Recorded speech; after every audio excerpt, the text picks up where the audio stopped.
It's January 1959. The Ural Mountains in Soviet Russia, a vast frozen wilderness as breathtaking as it is unforgiving. A group of 9 experienced hikers, led by a 23-year-old engineering student named Igor Dyatlov, embarks on an expedition to reach Otorten Mountain. This wasn't a casual hike. These were skilled mountaineers that trained to survive in brutal conditions.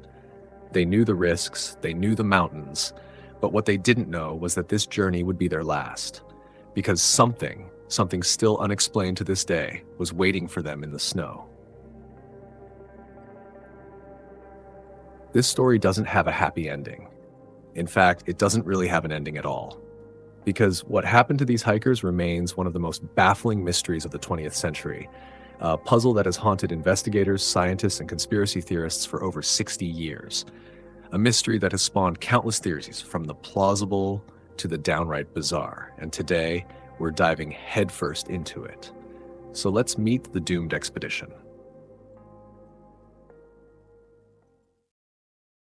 Leading the group was Igor Dyatlov, charismatic, confident, and determined, a natural leader. Then there was Zinaida Kolmogorova, one of the 2 women on the trip, known for her toughness and resilience. The rest, all in their early 20s. Students, athletes, outdoor survivalists. They were a tight-knit group, bound by their love of adventure. They trusted each other. But whatever they encountered on that mountain, it didn't care. Their destination, Otorten Mountain, a 2-week trek through harsh, frozen terrain, temperatures plunging to minus 30 degrees Celsius, minus 22 degrees Fahrenheit. But they were prepared. Warm clothing, sturdy boots, rations for the entire journey. They took a train to the remote town of Ivdel, then hitched a ride on a truck to the very edge of civilization. From there, they stepped into the wilderness. First, everything went smoothly. They made good progress despite the brutal cold and heavy snow. But on February 1st, something changed. The final night, that night they set up camp on the slopes of Kholat Syakhl, a name that ominously means Mountain of the Dead. Now, if someone told me that the mountain I was about to sleep on was literally called Mountain of the Dead, I'd turn around. But these were Soviet-era mountaineers. Logical, rational, fearless. According to their recovered diaries and cameras, everything seemed normal that evening. They cooked dinner, they laughed, they planned their next steps.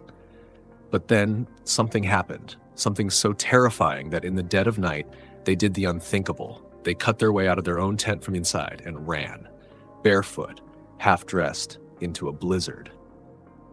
When the hikers didn't check in as planned, a search party was sent out. What they found was disturbing. The tent was still standing, but empty. The fabric had been slashed open from the inside, as if the hikers had panicked. Footprints led away from the site. But here's where it gets weird. Some prints were barefoot, others in only socks. They had fled into the snow without their gear. Why?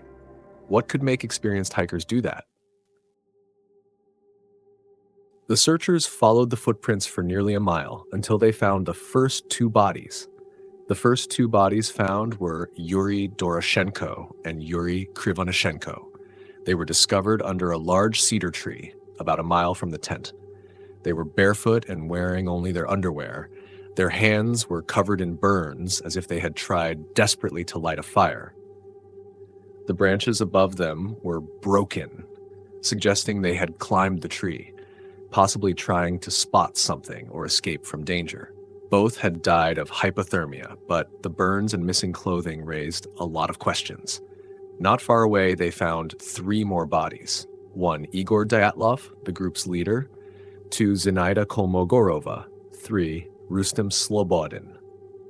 Where they were found, they were discovered between the tent and the cedar tree, as if they had been trying to crawl back to camp. Their conditions. Igor Dyatlov was found lying on his back, with his hands bruised and scraped, possibly from trying to fight or protect himself. Zinaida Kolmogorova had minor injuries, but her posture suggested she was desperately trying to return to the tent. Rustem Slobodin had a fractured skull, but doctors said it wasn't enough to be fatal. He likely succumbed to hypothermia. All 3 had died of exposure, but their injuries suggested they had struggled before freezing to death. 2 months later, the last 4 bodies were found. These 4 were buried under several feet of snow, deep in a ravine. Their injuries, unbelievable. 1 had a shattered skull. 2 had crushed ribs, their chests caved in as if hit by an inhuman force. Lyudmila Dubinina, her tongue, her eyes, and parts of her lips were missing. But here's the thing, there were no signs of a struggle, no defensive wounds, no external injuries to explain the massive internal trauma, as if something had crushed them from the inside. So, what could have caused this? 1. Avalanche. The official explanation was a small avalanche, but that doesn't explain why they ran barefoot into the cold. 2. Military test. Some say they stumbled into a Soviet weapons experiment. There were strange orange lights reported in the sky. Some of their clothes were radioactive. 3. Paranormal or extraterrestrial. A Yeti, a UFO encounter, something unknown. Because here's the truth, nothing we know fully explains what happened. The unsettling conclusion. In 2019, Russian authorities reopened the case.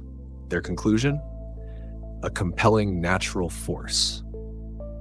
What does that even mean? A freak snowstorm? A strange wind? Something we can't explain? Whatever happened that night, one thing is certain. They were terrified. They ran for their lives. But whatever they were running from caught up to them. So what do you think happened at Dyatlov Pass? Drop your theories in the comments. And if you love unsolved mysteries, don't forget to like, subscribe, and hit that bell, because the next mystery might be even darker.